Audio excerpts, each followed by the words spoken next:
पल दिल के पास तुम रहती हो, जीवन मीठी प्यास ये कहती हो, पल पल दिल के पास तुम रहती हो।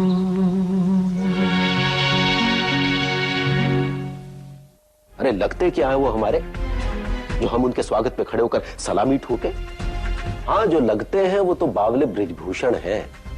इस तरह बिन बुलाए इतनी बड़ी पलटन लेकर दूसरों के घर और जिंदगी में घुस जाने की पुरानी बीमारी है क्या?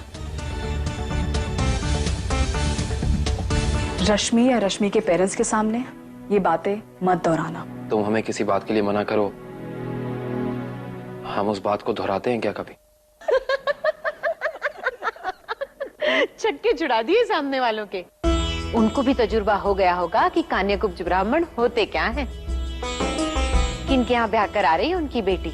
आप वहाँ होती ना माता जी तो मुझे बहुत शाबाशियाँ देती।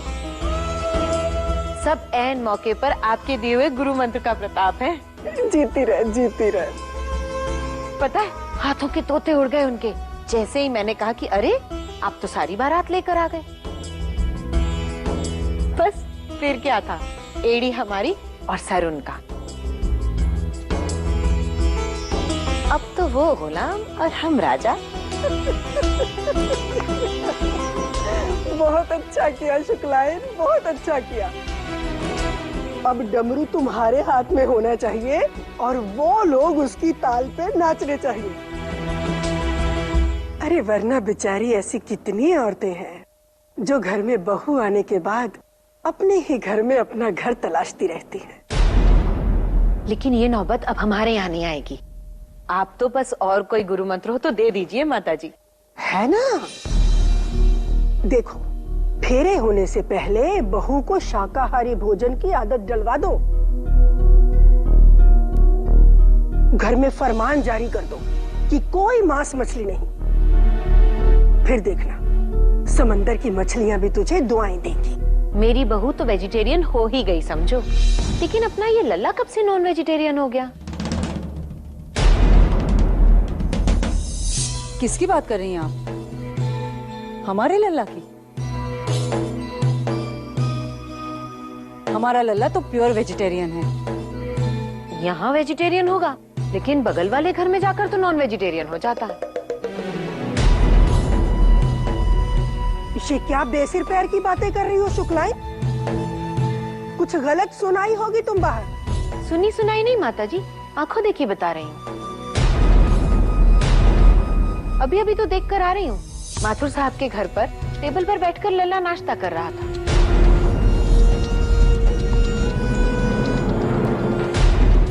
शुक्ला जी को तो यकीन ही नहीं हुआ कि वो लल्ला हो सकता है जो टेबल पर बैठा है, क्योंकि उस टेबल पर तो वही अंडे और ऑमलेट बड़ी शान से सजे हुए थे।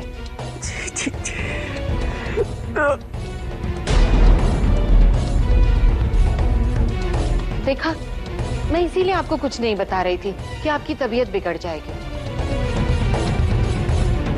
पर एक बात है माता जी, वहां बैठा हुआ लल्ला एकदम माथुर लग रहा था। चलती हूँ।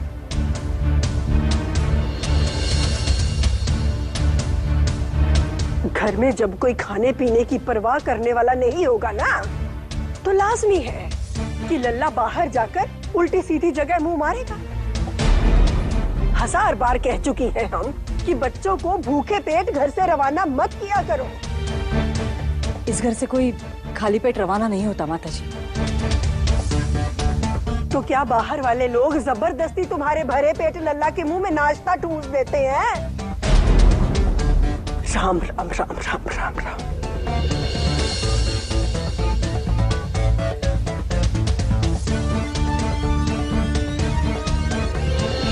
लल्ला, इधर आओ। इसी ब्राह्मणों के घर में हमें सारे संस्कार मिले हैं और उन्हीं संस्कारों में से एक संस्कार ये भी है कि हमें हमेशा सच का साथ देना चाहिए। पल पल दिल के पास। वही रह के बात करो, आगे मत बढ़ना। अम्मा, आपको पता है शुक्ला आंटी ने मजूमदार अंकल से कैसे बात की है? घर में हवन यज्ञ करवा के शुद्धि करवा लो। रसोई घर तो संभलता नहीं है, घर तो बिखरेगा ही ना। अम्मा, ये दादी को क्या होगा, कैसी बातें कर रही हैं? क्या नहीं मिलता तुम्हें यहाँ जो दूसरों के घर जाकर खाना पड़ता है? बता दो हमें। शायद गलती हमारी ही है। अम्मा, इसमें सही गलत की बात कहां से आ गई? अगर कोई गलत है तो वो शुक्ला आंटी, उन्होंने किस तरीके से शोभना दीदी यहाँ आकर सब कुछ बता चुकी हैं हमें। बता कर गई? अम्मा, आपने उनसे कुछ कहा नहीं, उन्हें समझाया भी नहीं? समझाना उन्हें है या तुम्हें? माथुर जी के घर क्या खाया तुमने? अम्मा, इस सबके बीच में खाने की बात कहां से आ गई? अम्मा, तुम ये कौन सी बात लेकर बैठ गई? तुम बाहर जाकर उल्टा सीधा खाकर अपना धर्म भ्रष्ट कर लो और हम बात ही ना करें। ये कौन सी बातें लेकर बैठ गए हम लोग? दादी, घर में आए मेहमान का निरादर करना वो अधर्म नहीं है क्या? आप लोग नहीं जानते, हम थे वहां।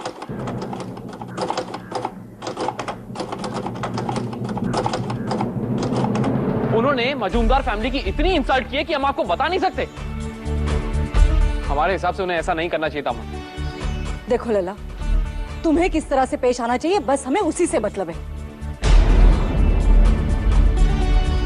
अम्मा, आपको ये बात खराब नहीं लगती? ये मतलबी एटीट्यूड नहीं दिखता जहां पे इंसान सिर्फ अपने बारे में सोचता है, किसी और के बारे में नहीं? अम्मा, कहने को तो वहां पे माधव भैया के ससुराल वालों के स्वागत की तैयारियां चल रही थी ना, और क्या हुआ वहां? हाँ? देखो लला,